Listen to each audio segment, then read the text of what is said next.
All right, let's start our big bore kit conversation. I've said it a few times. I'm not an advocate for big bore kits, but this is the context of it. I'm not an advocate for porting them, and I shouldn't say I'm not anymore. I've learned some since I took on that opinion. This is workable, but I'm going to bring up the challenges of doing this job right. It is really what the problem is. I'm going to bring up what makes it difficult. The biggest thing is transfer port volume. So nothing changes with these castings for transfer port volume. I'm increasing the volume of gases I require to fill this area, and everything else is being equal. This is same saw, same crankcase, any other formula you can add to this is all equal between them. This is model to model, parts to parts. Everything else is the same except for the bore diameter and the piston. So I now have a greater volume of cylinder to fill off exactly the same volume of transfer port.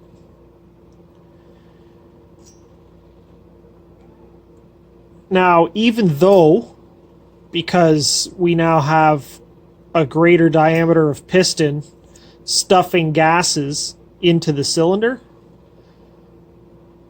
we have a little bit more volume available, but we still have to stuff it through the same hole. So I've taped off the transfer ports, and I don't have a stock cylinder to compare it to. I only had a ported one. Imagine that. So our compression area. So volume I do the math off of is exhaust port opening, and I totally ignore our combustion chamber volume because I can't be bothered for some simple math.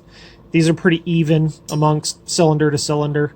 I have stuffed putty in them before, measured it up. It's not that different. Anyway, from exhaust port opening to the top of the cylinder, or the squish band is what I measured off of, we have 50 cc's of volume on a 50 millimeter cylinder. Now, filling the transfer ports, we only have 24 cc's of transfer port. So we have 48% of our combustion area volume is what we have available for transfer ports. Now, a lot of this, that slight difference, is what gives us our port velocity, or the amount of speed and how much gases we can move over time, and this is what works out really nicely for this much volume. The problem is when we get into this big bore deal, we only had 20 cc's of transfer port and 53 cc's of compression area. So we got 37, almost 38%. That's a substantial difference. So if you're talking about just taking a stock cylinder, like a 50 millimeter bore cylinder, and dropping a big bore kit on, the only advantage you're getting here is at low RPM. It simply cannot feed itself at high RPM. We also are adding a lot of piston weight by adding this bore, and that's going to reduce the amount of RPM you can run anyway. So if you're going to build yourself a milling application saw or a high load application deal, one of these big bore kits with a liberal amount of squish is not a bad bolt-on power adder, but it doesn't give you a great incredibly noticeable advantage over a stock bore cylinder. Now, to reap the benefits of this much bore area, I really have to open up these transfers and try to get that a little bit closer. I'd like to see, really like to see, close to 50% on something like this. But I have to keep the velocity because we're going to lose a little bit of RPM by having this big heavy piston on here. So that brings us into the next part of the problem I have with big bore kits is weight. Our stock piston is 77.8 grams. I had to use a different scale. My first scale only read up to 90 grams, so my digital scale for reloading. I found another scale, put us at 94 grams was the weight of this piston, only a couple millimeters greater in diameter, which is huge. Now, I took it to the lathe and cut a whole bunch out of the bottom. Where is that piston? Oh, it's drying. So I cut a lot out of this piston to get it down to 87.6 grams. Okay, I've cleaned that mess up a little bit. Why weighing the piston matters? A lot of it is in relation to how much piston speed we can get away with. There's always this rule of thumb, like we know generally how many feet per second we can manage with a two-stroke. And it's almost double what a four-stroke can see. And why I say it's almost double, because it's not exacting, is because the piston in a two-stroke is always under compression at the top of its stroke. As the rod changes angle, it reduces the inertia force when the piston's at the top of its stroke. So a four-stroke on the exhaust stroke, when it comes to the top and the valves are open, there's nothing holding that piston back. So when that connecting rod comes straight, there's a lot of force put on that rod trying to hang on to that piston. Then rod angle changes, it starts pulling it down. So while that piston's still trying to fly off the end of that rod, now it's going to give it a yank. Two-strokes don't have that issue. One of the many reasons we can achieve higher RPMs with a two-stroke as we can with a four-stroke, if all the components were equal between the two, is because at the top of the stroke, the piston's always under load. So deducting that much force from the inertia force that the rod sees during a crank rotation, we can get a lot more out of it. So our mean piston speed in feet per second, where a stock-ish or a normal cast piston and a normal cast rod wants to see about 3,500 feet per second to 4,000 feet per second without pulling itself apart, we can see upwards of 5,000 feet per second out of a two-stroke. Some other things affect that, like specifically with two strokes, is rings. Our rings are packed with oil almost all the time. So ring flutter isn't as critical with a two-stroke as it is with a four-stroke.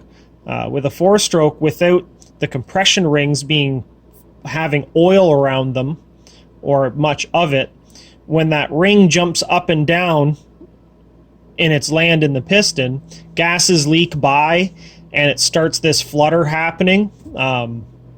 They won't seal. They'll try to catch ports on the way by, things like that. Because you can get a two-stroke to do that. I'm not saying you can't. It just takes a lot more RPM and a lot more violence to cause it. One of the reasons I don't like single ring pistons is because, for one, it's that much less support keeping the piston true to the bore, but it also can't work in tandem with those gases in between the two rings to hold them steady. You'll get a lot more ring flutter out of a single ring.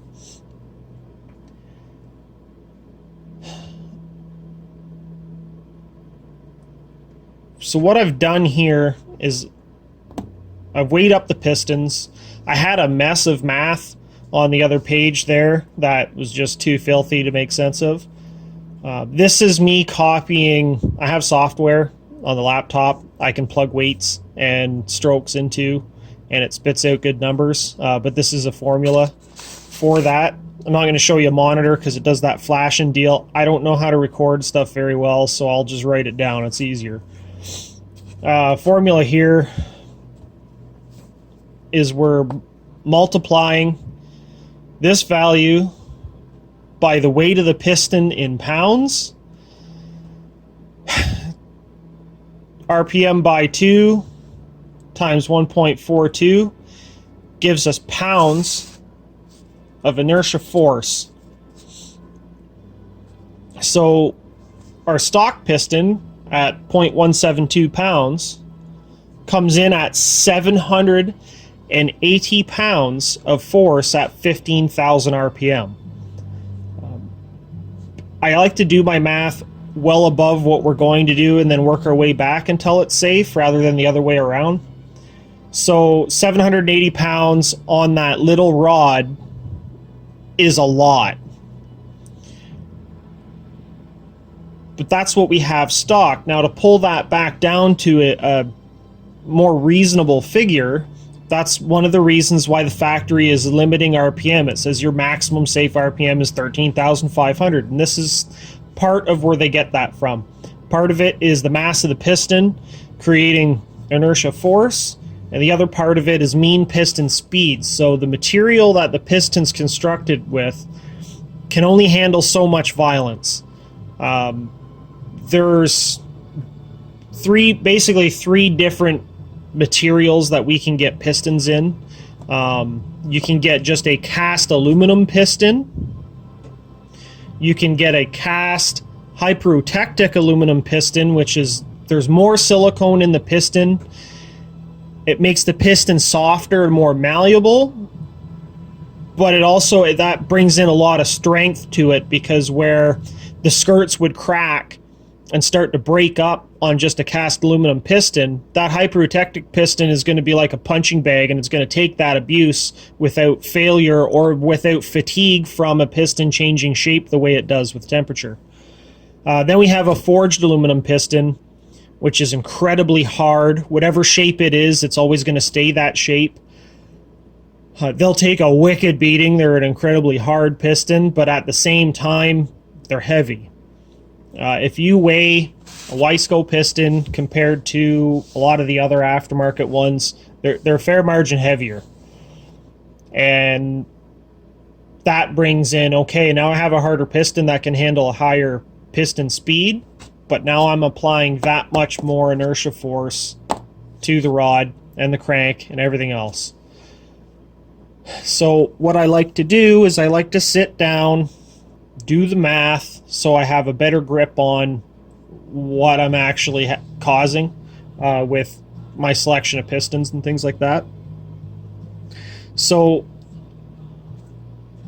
I've gone and lightened these pistons. So when we went from a 50 millimeter bore at 0.172 pounds and went to 52 millimeters, that piston weighed 0.202 pounds. It doesn't seem like much of a difference there, but if you spool the thing up, we went from 780 pounds to 916 pounds of inertia force.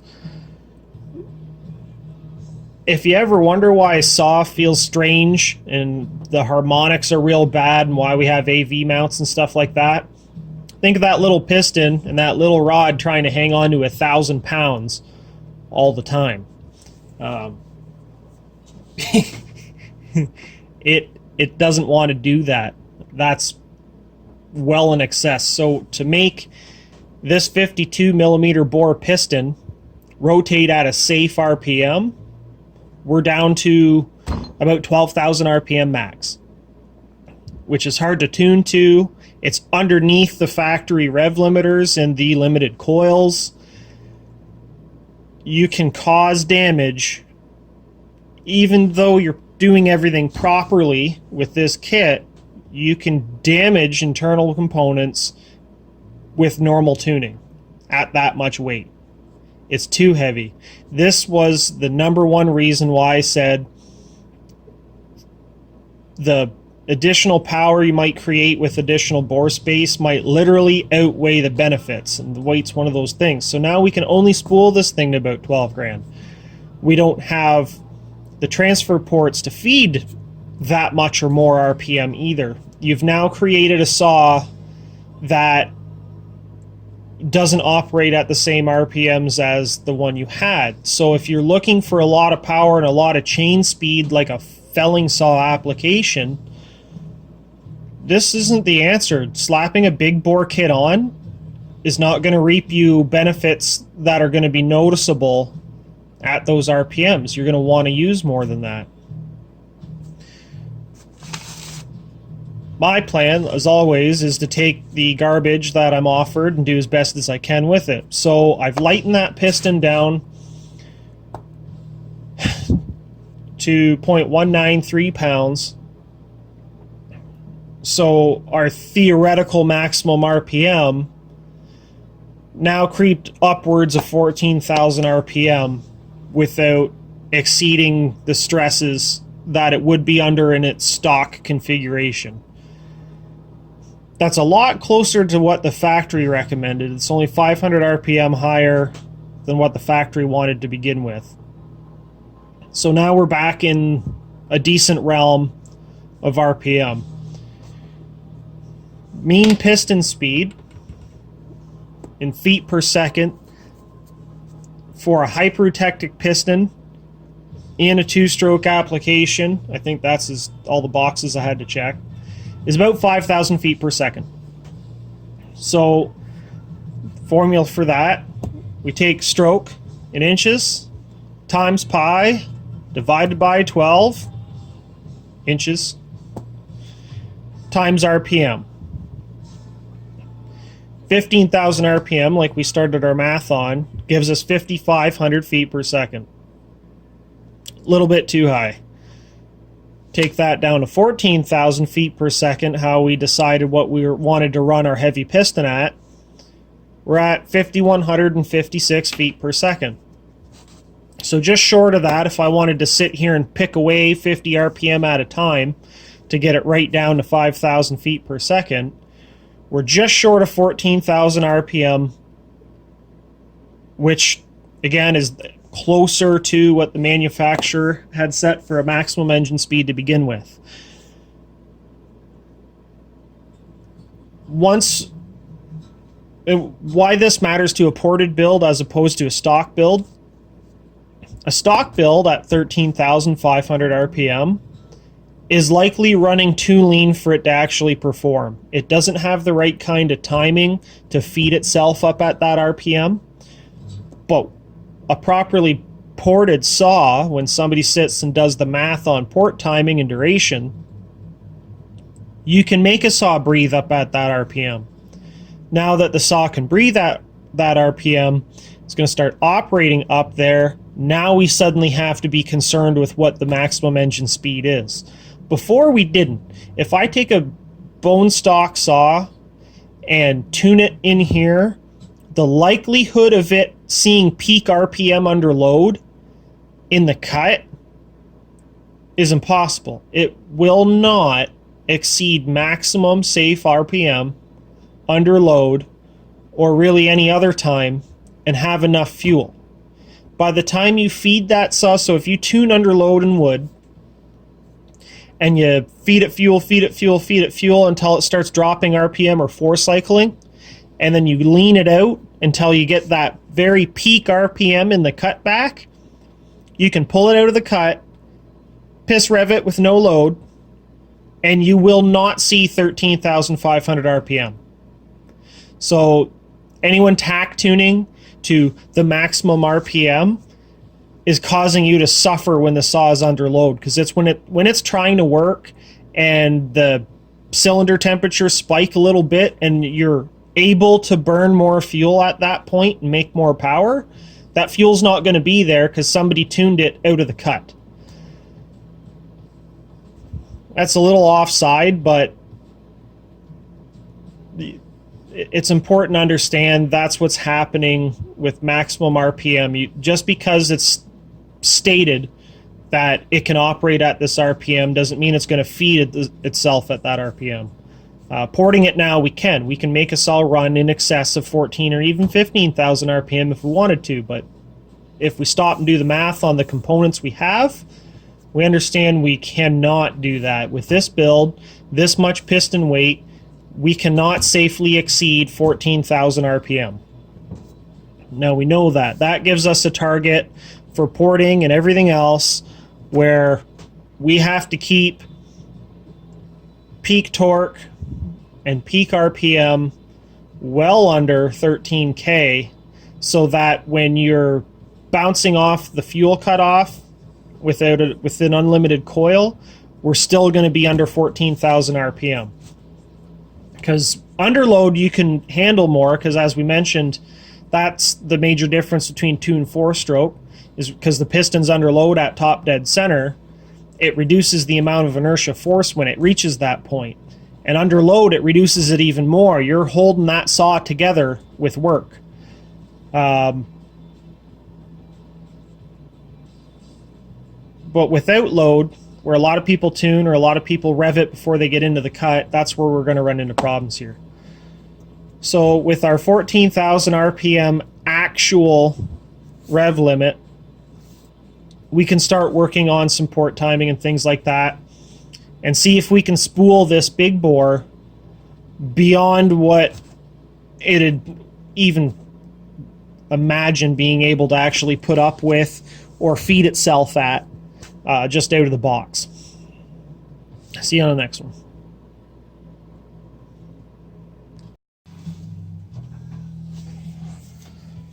Okay, some comparison notes between cylinders here. Your 50 millimeter bore OEM cylinder. Now these figures vary cylinder to cylinder. Some of them quite a bit.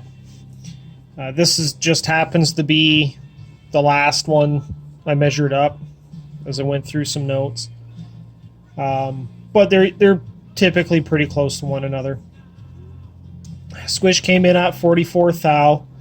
Again, with that squish band surface not being machined, that varies quite a bit saw to saw.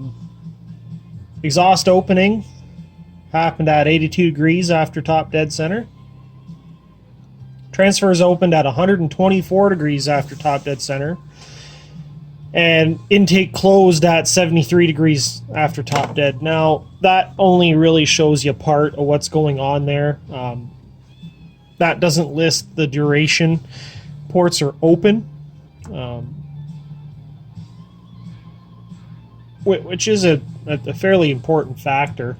Duration plays a big role in things, but the greatest impact with changing timing with two-stroke stuff is changing the blowdown. That's why exhaust will change how a two-stroke reacts so much. And it's really the amount of time that exhaust port is lingering open and bleeding pressure off before the transfers open. With a very open exhaust, there's way less pressure in the cylinder by the time the transfers open. But without, people want to call it back pressure, it's not. Without any sort of stuffing signal coming back to prevent a complete scavenge or flushing the toilet, you're going to dump a lot of the fresh gases out once the transfers do open. So where that gets worse is where you have an aggressively opened or an aggressively high-flowing exhaust system and a lot of blowdown combined with one another.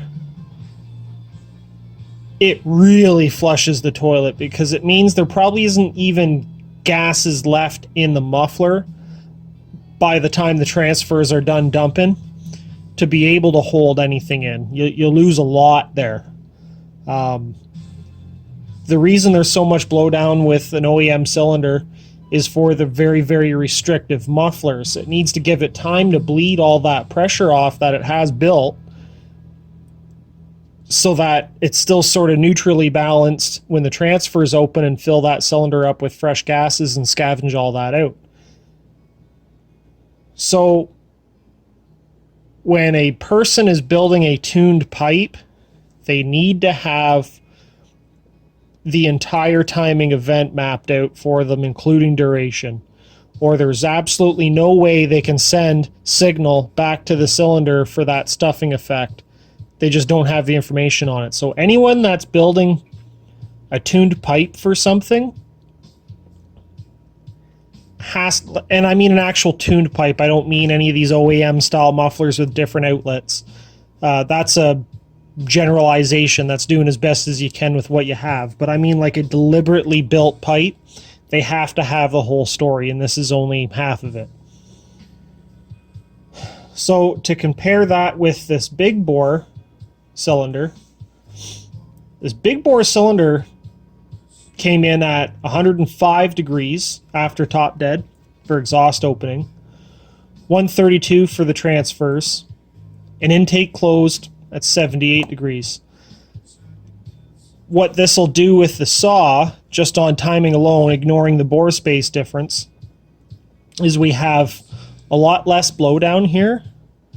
So you're going to have a faster reacting saw that's going to have a little bit more jam at a higher RPM than something with drastically different blowdown.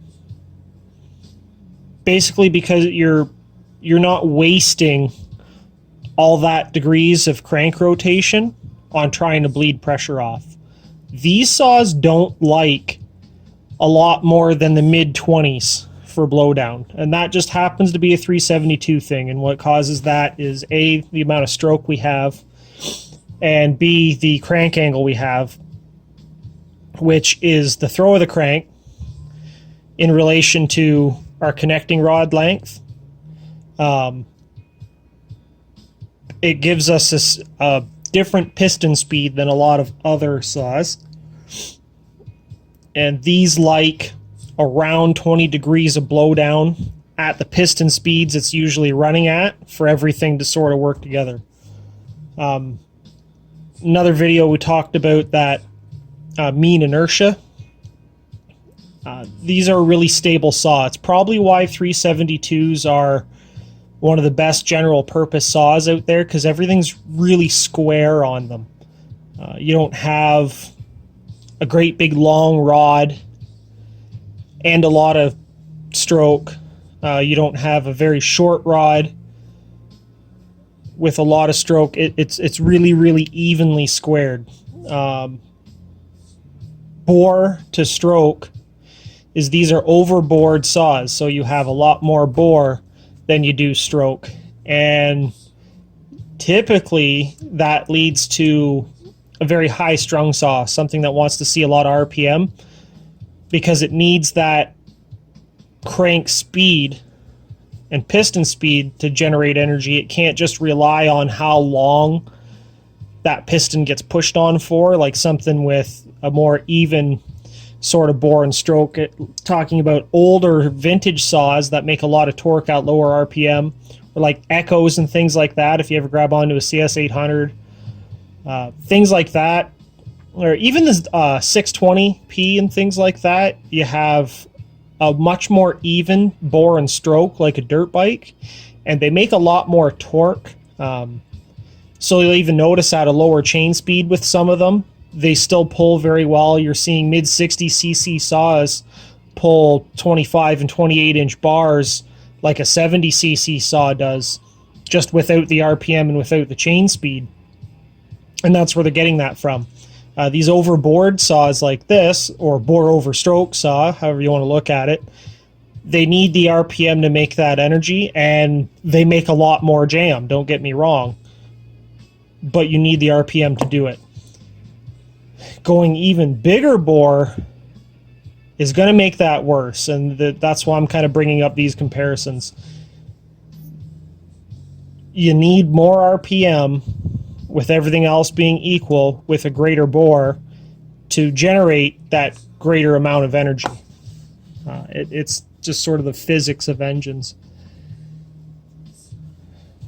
So the concept was, now we have to throw more, and this is one of the reasons why I hated big bore kits for a long time, is now I'm trying to throw a much heavier piston that much faster with everything else being even.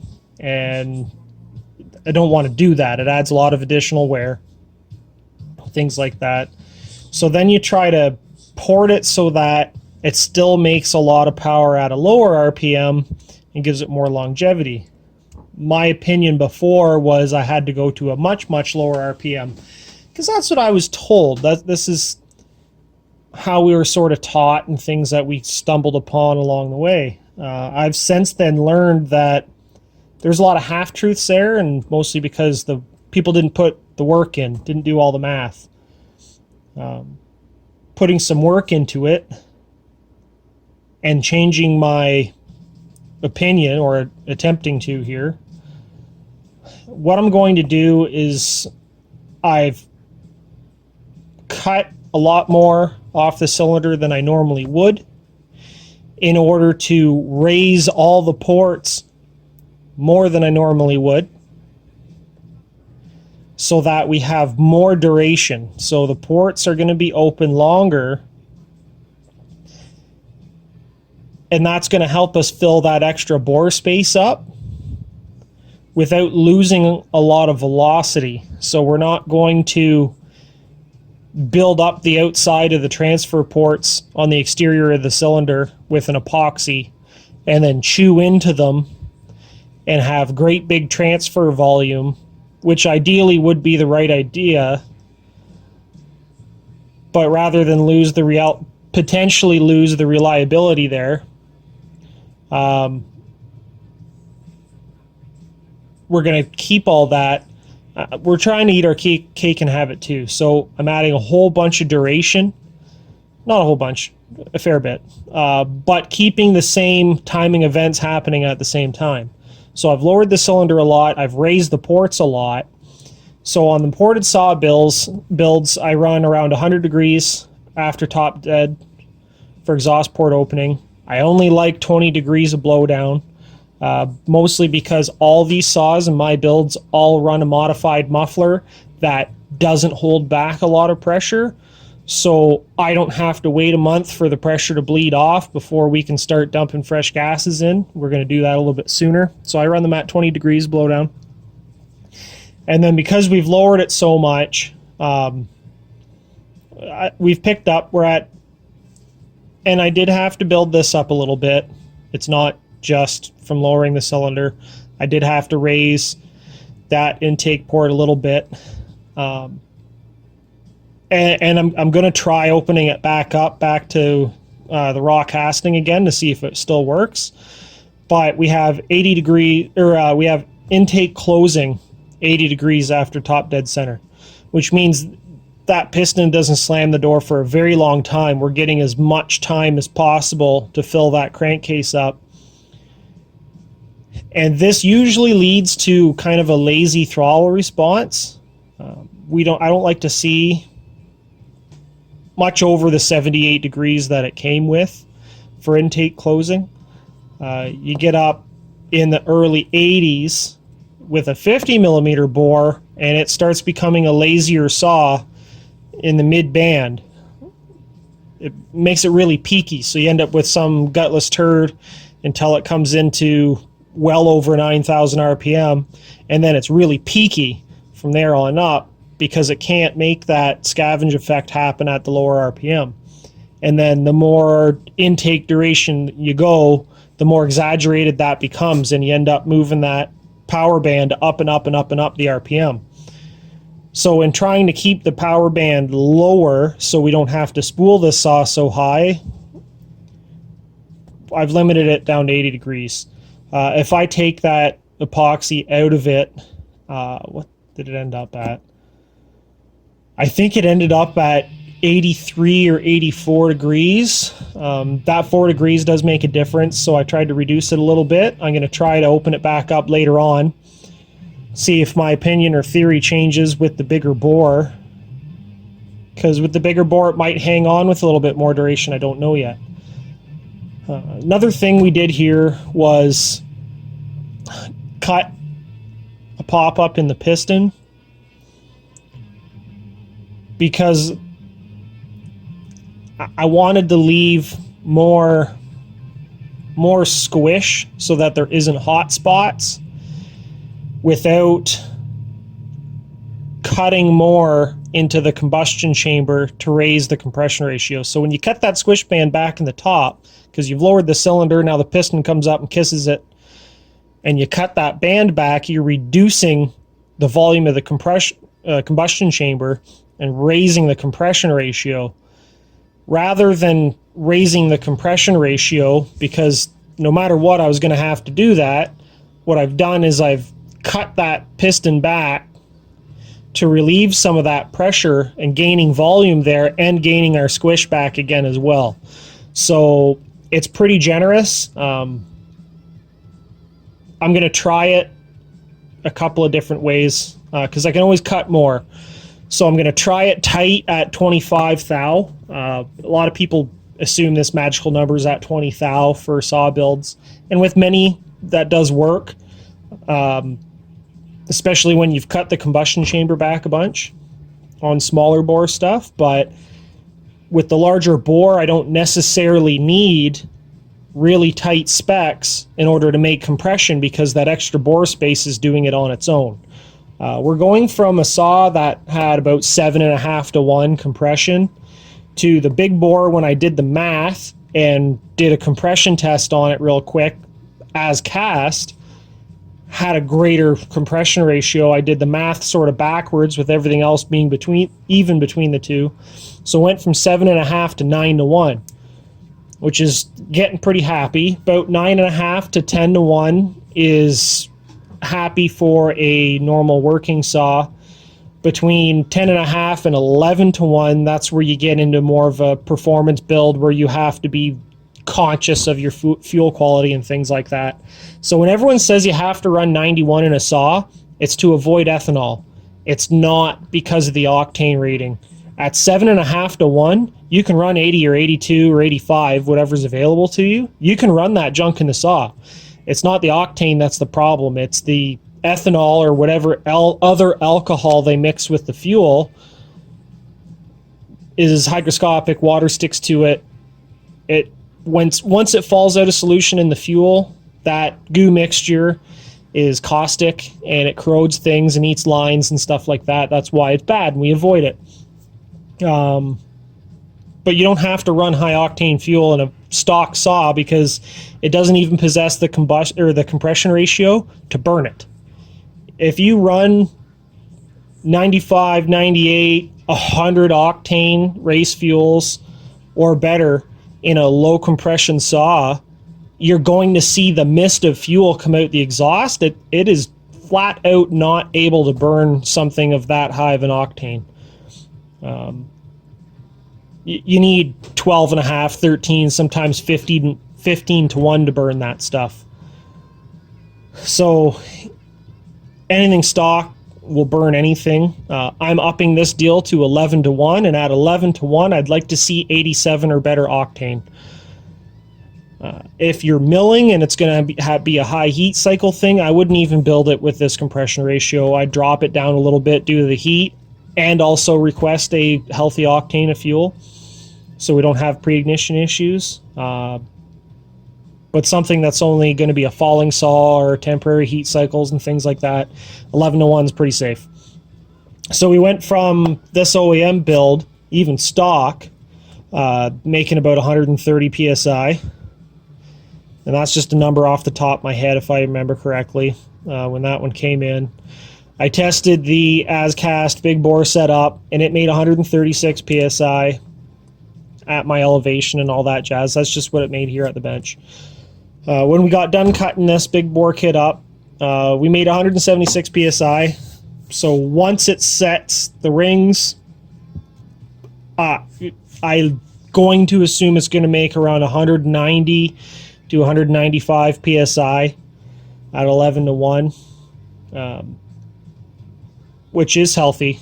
It's going to be one of those things where you got to pull it over like you mean it.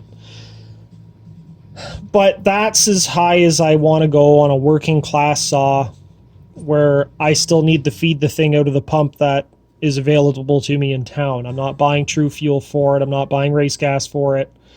This is something I'm going to take to work. Beyond that, with this deal, I spec the ports out as wide as humanly possible. Intake ports on these saws you can open up almost as wide as you want. There's nothing that it's going to leak into with these saws. The transfers are high enough that you don't really get any scavenging issues when you open them too wide, or free porting or any of that jazz. I still stay within my normal limits of radius around the bore, but you can go even farther than what I have. The exhaust I've opened up as far as I'm comfortable with. The intake port, or the transfer ports, I typically roll back towards the intake port fairly far. This one, the way it was casted, they already came fairly far back, so I didn't have to exaggerate that a lot.